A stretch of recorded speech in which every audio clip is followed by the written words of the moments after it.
22 million copies. That's how many players experienced Tears of the Kingdom within its first 10 months, making it the fastest-selling Zelda game in history. But here's the question keeping developers at Nintendo awake at night. What happens when players have already scaled every Sky Island, plumbed every depth, and mastered the physics engine that redefined what's possible in an open world? The answer isn't another version of Hyrule. It can't be, because when a game sells over 20 million copies by offering infinite creative freedom within a familiar kingdom, the only direction left is outward, beyond the borders of the land players have explored for nearly 40 years. The next era of Zelda won't just expand Hyrule, it will abandon it entirely. Consider what Tears of the Kingdom accomplished. The game didn't just iterate on Breath of the Wild's formula, it shattered expectations by layering an entire mirror world beneath the surface and suspending archipelagos in the sky. The title achieved 21.93 million lifetime sales as of June 2025, proving that players hunger for ambitious scale. But ambition has its limits when confined to recognizable geography. Death Mountain can only erupt so many times. Lake Hylia can only flood and drain through so many timelines. Hyrule Castle, rebuilt and destroyed across multiple eras, has exhausted its narrative possibilities. The franchise's legendary status depends on doing what seems impossible, leaving behind the very setting that defined it. This isn't speculation based on wishful thinking. The evidence is woven throughout the franchise's history, hidden in plain sight for anyone willing to look beyond Hyrule's borders.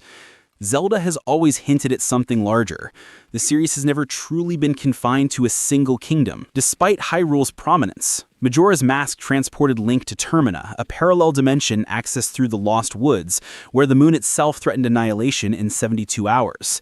A Link Between Worlds introduced Lorule, a dark mirror realm where the Triforce had been destroyed, leaving the land itself dying. These weren't mere aesthetic variations on Hyrule. They were fully realized alternate dimensions with their own mythologies, pantheons, and fates. The official Zelda Encyclopedia acknowledges these parallel worlds as distinct realms.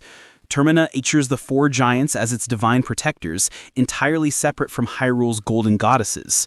Lorule possessed its own inverted Triforce until its people destroyed it to prevent war, demonstrating that divine artifacts and cosmic structures exist beyond Hyrule's borders. These aren't isolated experiments. They're proof of concept that Zelda's universe extends far beyond what players have seen. Tears of the Kingdom left breadcrumbs pointing toward this expanded cosmos. The Zonai, an ancient civilization that descended from the sky, originated from somewhere beyond Hyrule's established history. Their technology, advanced constructs, floating architecture, devices that manipulate time and matter, suggests engineering knowledge from a culture that predates or exists parallel to Hyrule's development. The game never fully explains where the Zonai came from or why their civilization vanished. That ambiguity isn't a plot hole, it's an invitation. The depths themselves represent something unprecedented in Zelda lore. An entire inverse world lying beneath Hyrule, complete with its own ecology, resources, and ancient ruins. If an entire realm can exist beneath the surface, unexplored for millennia, what other dimensions remain undiscovered? The game's final act reveals that Zelda herself transformed into a dragon and transcended time, demonstrating that the series' cosmology permits travel not just through space, but through temporal dimensions and forms of existence that defy conventional understanding. Producer EGA Unuma stated after Tears of the Kingdom's release that the game has created a new kind of format for the series to proceed from. That phrasing is crucial. Not refined or perfected, but created a format to proceed from. The implication is clear. The next step won't be backward toward tradition or sideways into another Hyrule iteration. It will be forward into uncharted territory. What would gameplay look like when divorced from Hyrule's familiar landscapes and mechanics? The Ultra Hand and Fuse abilities in Tears of the Kingdom prove that players will embrace radical mechanical innovation when given proper tools. These systems worked because they followed consistent physical rules. Extend that philosophy to interdimensional travel and the possibilities multiply exponentially. Imagine a mechanic allowing Link to shift between parallel dimensions mid-exploration, where the same physical space contains different architectures, enemies, and environmental rules depending on which dimension currently manifests. A mountain in one dimension might be a crater in another, or an ocean where geology suggests only rock should exist. Consider how Fuse transformed combat by letting players attach materials to weapons and arrows. Now extrapolate that concept to an interdimensional scale. What if Link could fuse properties from one dimension into another? A shield that's impervious in a water-based realm could lend its properties to armor in a fire realm. A weapon forged from materials unique to a shadow dimension could bypass defenses in the physical world. The core principle remains. Player creativity drives solutions, but the canvas expands beyond anything Hyrule's geography can contain. Movement mechanics would need complete reconception. Sky Islands worked in Tears of the Kingdom because players understood vertical traversal from previous games. But what about movement through fundamentally alien environments? A zero-gravity dimension where Link navigates by manipulating magnetic fields. A realm where time flows at different speeds depending on elevation, turning temporal navigation into a spatial puzzle.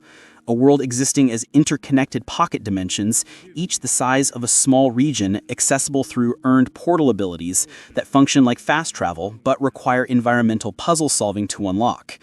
The dungeon structure could evolve into something that reflects multiple realities converging. Traditional Zelda dungeons follow internal logic. Fire temples contain lava, water temples manipulate liquid. But a dungeon existing simultaneously across 3 dimensions might require players to solve puzzles where the solution in one realm affects architecture in another. Pull a lever in a crystal dimension to raise a platform in a shadow dimension, allowing access to a key in the physical dimension. The complexity scales without violating the core Zelda principle. Dungeons are spatial puzzles that reward observation and experimentation. Combat would adapt to environmental uniqueness. Enemies native to a realm of living sound might only become vulnerable when exposed to specific frequencies.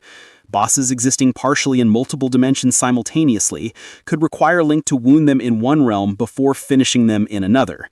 The Master Sword itself might evolve, or be replaced by something contextually appropriate to cosmic-scale threats.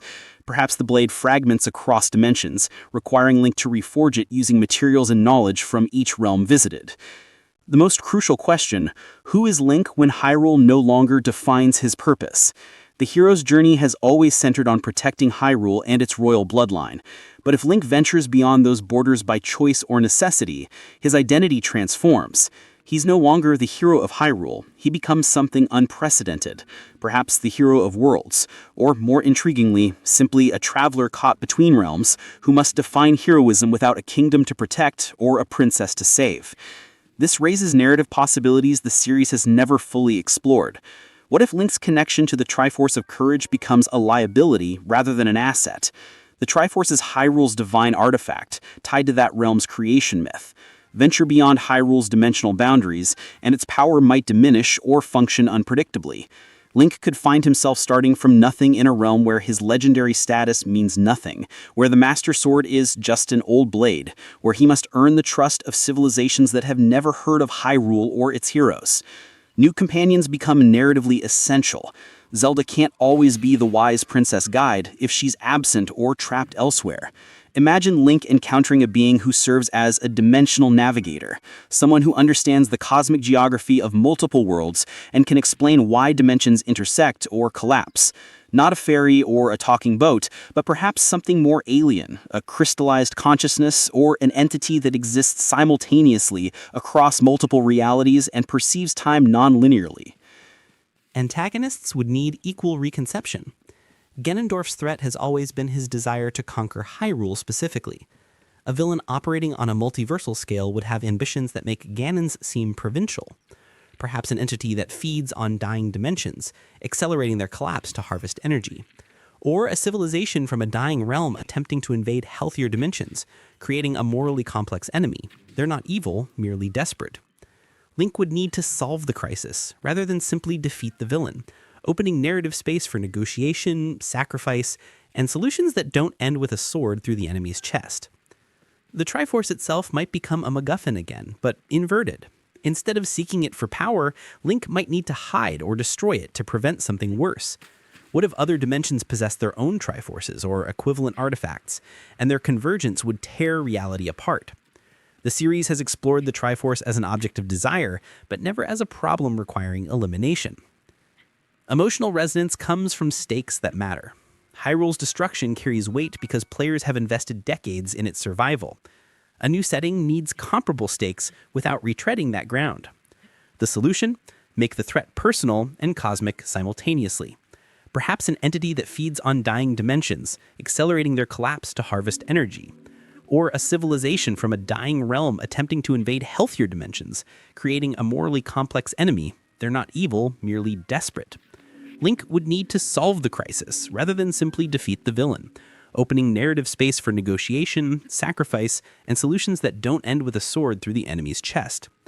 What does this vision look like as a cohesive prediction? The next mainline 3D Zelda will release sometime between late 2027 and early 2029. Nintendo rarely rushes flagship titles, and with Tears of the Kingdom wrapping in 2023, a 4 to 6 year development cycle aligns with industry standards for games of this ambition. The 2026 anniversary will likely see remasters. Wind Waker and Twilight Princess HD ports seem increasingly probable, but those won't be the future, just a celebration of the past. The core premise: Link discovers that Hyrule exists within a network of interconnected dimensions, and something is causing them to destabilize.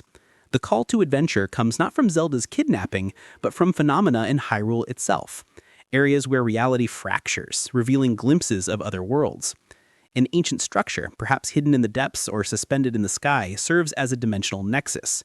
Link activates it accidentally or intentionally, and finds himself unable to return until he resolves the crisis spreading across multiple realms.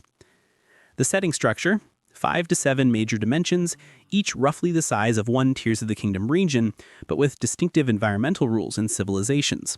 One might be an oceanic dimension where floating cities drift on endless seas. Another could be crystalline, where life exists as geometric patterns and light. A third might be temporal, a dimension where past, present, and future coexist spatially, allowing players to walk from ancient ruins into futuristic architecture within minutes. Each dimension contains 2 major dungeons and numerous minor shrines, equivalent to Tears of the Kingdom's puzzle shrines, totaling around 100 pieces of content spread across the cosmic canvas. The gameplay loop: explore a dimension, learn its rules, acquire its unique traversal ability, solve its dungeons, and harvest materials that can be used in other realms. Dimensional travel isn't instant or free. It requires resources or puzzle solving, preventing players from bouncing randomly between worlds without consequence. Some areas are locked until specific combinations of abilities from multiple dimensions are acquired, encouraging thorough exploration rather than linear progression. The narrative arc: Link gradually discovers that the dimensional instability stems from Hyrule itself. The Golden Goddess's creation of Hyrule and its Triforce created reverberations across reality, and other dimensions have suffered as a result. The game's moral complexity emerges. Should Link save Hyrule at the expense of other realms, or find a solution that preserves all dimensions, even if it diminishes Hyrule's centrality? The final choice might determine not just the ending, but which timeline the next Zelda game follows. A bold acknowledgement that the franchise's future might genuinely diverge from its past. The title? Simple speculation, but something like The Legend of Zelda: Rifts of the Worlds or The Legend of Zelda Beyond the Veil communicates both scope and departure from tradition. Nintendo favors poetic simplicity in Zelda titles, and these hypothetical names suggest multiversal scale without overwhelming casual fans. Will this prediction prove accurate? Perhaps not in specifics, but the broad strokes feel inevitable. Tears of the Kingdom established that players will embrace radical mechanical innovation and environmental complexity. The franchise has already proven that parallel worlds work narratively through Termina and Lorule. Development comments from Ononuma suggest Nintendo understands that repetition would squander Tears of the Kingdom's success rather than build on it. Most importantly, the gaming landscape has changed. Breath of the Wild released when open-world games were everywhere and succeeded by making exploration itself the reward. Tears of the Kingdom doubled down on player agency through construction mechanics. The next innovation can't just be more systems. It needs to be conceptual. And the biggest conceptual leap available to Zelda is liberating itself from Hyrule's geographic boundaries while retaining the series' soul.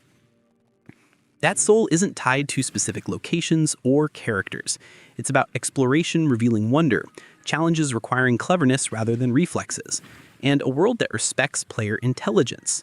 Those principles work anywhere, even beyond the borders of the only kingdom the series has ever truly called home. The next Zelda won't be about saving Hyrule from another threat. It will be about discovering that Hyrule was never alone, and that true heroism means protecting worlds that don't know your name, wielding a blade whose legend hasn't been written, and proving that courage transcends the boundaries of the realm that first bestowed it. The call beyond Hyrule isn't coming. It's already here, echoing through the depths and the Sky Islands, waiting for a hero brave enough to answer. And when players take that first step into an entirely alien dimension, realizing that familiar landmarks and comfortable geography are gone forever, they'll understand that Nintendo did something genuinely unprecedented. They made players homesick for Hyrule while simultaneously desperate to venture further from it. That's the magic only Zelda can conjure. And it's the future the franchise deserves after 40 years of building towards something greater than any single kingdom could ever contain.